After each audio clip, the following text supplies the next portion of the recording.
Trump avas põrgu lahti Pärsia lahe piirkonnas pärast seda, kui Omaan sattus ohtliku manöövri keskmesse Iraaniga seoses Hormuzi väinaga. 29. mail 2026 käsitleb Washington seda juhtumit kui lojaalsuse testi, mitte kui diplomaatilist müra. Liitlane, kes pidi aitama hoida läbipääsu avatuna, alustas Teheraniga läbirääkimisi laevanduse, tasude ja elutähtsa marsruudi kontrolli üle. Ja Trump vastas avaliku survega, sanktsioonide ähvardus ja otsekohene sõjaline sõnum. Iraan soovis kasutada kriisi poliitilise lõivu väljapressimiseks. Omaan avas selleks vestluseks ruumi. Trump andis mõlemale hoiatuse. Mida Omaan kokku pani? Miks Teheran sellesse mängu astus ja millist pöörast vastust Trump juba praegu saadab? Ma räägin sulle kohe kõigest sellest. Kui sulle meeldib selline otsekohene ja aus sisu, siis kaalu tellimist, sest siin on iga päev selliseid videoid. Kriis süvenes pärast seda, kui Trumpilt küsiti Valges Majas võimaliku lahenduse kohta, kus Iraanil ja Omaanil oleks kontrolli roll Hormuzi väina üle ning nad nõuaksid laevadelt tasusid. Vastus tuli kohe. President ütles, et läbipääs peab jääma kõigile avatuks ja teatas, et keegi ei hakka väina kontrollima. Varsti pärast seda hakkas Ameerika valitsus tegutsema nii, nagu oleksid nad juba kulisside taga riskiga kursis olnud. Omaan on Ameerika Ühendriikide ajalooline partner, on hoidnud suhteid Washingtoniga juba üle 2 sajandi ning on alati püüdnud kujundada endast diskreetse vahendaja mainet Pärsia lahes. Aga vahendamisel on piirid. Kui liitlane hakkab kriisi ajal Iraani režiimile liiga lähedale hoidma, arutades Hormuzi väina läbimist, samal ajal kui Teheran püüab pingest kasu lõigata, näeb Valge Maja selles vaenlasele avatud võimalust. Omaan ja Iraan olid juba pidanud ametlikke kõnelusi võimaluste üle, kuidas tagada liiklus väinas. Avalik põhjendus oli korraldada laevade läbipääs piirkondliku kriisi ajal.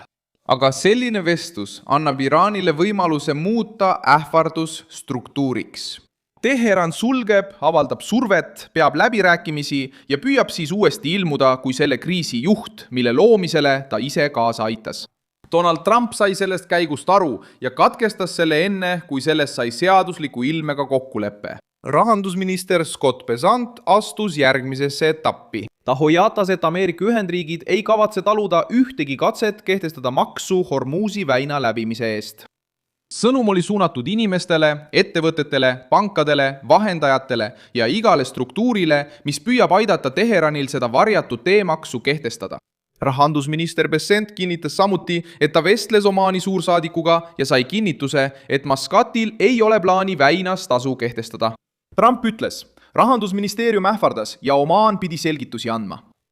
Vasakpoolsed püüavad kõike ümber pöörata. Nad ütlevad, et Trump tabati ootamatult, et ta kaotas liitlasi ja et lahe piirkond hakkas Iraani poole kalduma. Aga tegelikkuses on asi hoopis teisiti. Kui Omaanil polnud plaani, siis nüüd on see Washingtoni ees ametlikult kirjas. Kui Iraan tahtis kasutada Omaani sillana, siis nüüd on see sild valgustatud. Kui keegi mõtles muuta Hormuzi letiks, siis Ameerika rahandusministeerium on juba teatanud, et võib selle rahalise tee sulgeda. Majanduslik lähenemine Omaani ja Iraani vahel on samuti oluline. 2 valitsuse vahel 2025 aastal allkirjastatud eelistuskaubandusleping avas tee suuremaks kaubanduseks ja poliitiliseks dialoogiks.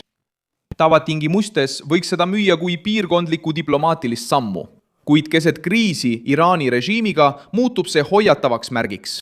Ameerika Ühendriikide rahandusministeerium hoiatas, et võib katkestada suhted, kui käitutakse nii, nagu oleks Iraani oht vaid ärivõimalus. Ka Pärsia lahe koostöönõukogu sattus tähelepanu alla. Regionaalsed uudised tõid esile Omaani puudumise aprillis Jeddas toimunud nõuandval kohtumisel, ajal, mil Pärsia lahe monarhiad püüdsid näidata ühtsust Hormuzi väina survevahendina kasutamise vastu. Selline puudumine on märkimisväärne, sest Pärsia lahe piirkonnas räägib ka tühi tool. Samal ajal kui teised juhid otsisid ühist vastust, Omaan paistis olevat lähemal Teheraniga peetavatele kõnelustele. Trumpi jaoks ei ole see elegantne neutraalsus, vaid ohtlik ambivalentsus. Katari olukord aitab mõista selle katsumuse ulatust.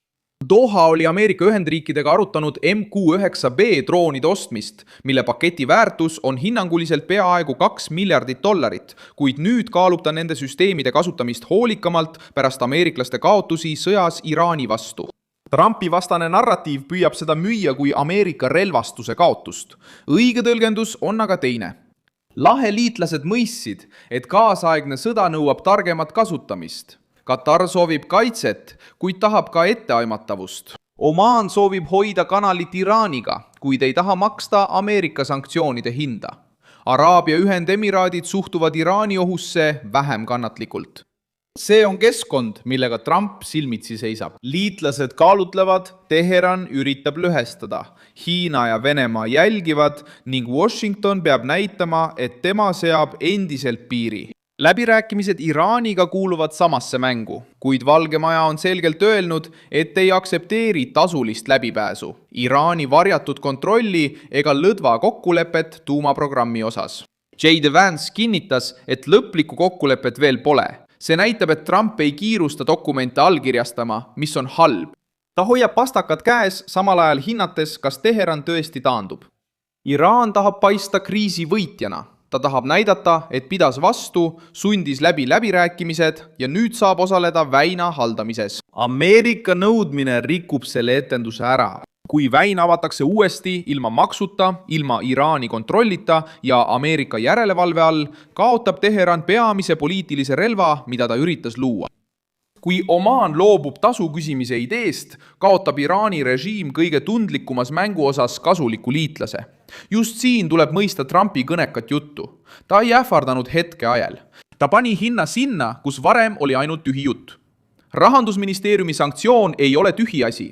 Pangad peatavad tegevuse, ettevõtted tõmbuvad tagasi, vahendajad kaovad ja väikesed valitsused mõtlevad 2 korda enne, kui allkirjastavad midagi, mis võiks Washingtoni ärritada. Trump teab, et Pärsia lahe piirkonnas muutub nõrk sõnum kiiresti väljapressimise kutseks.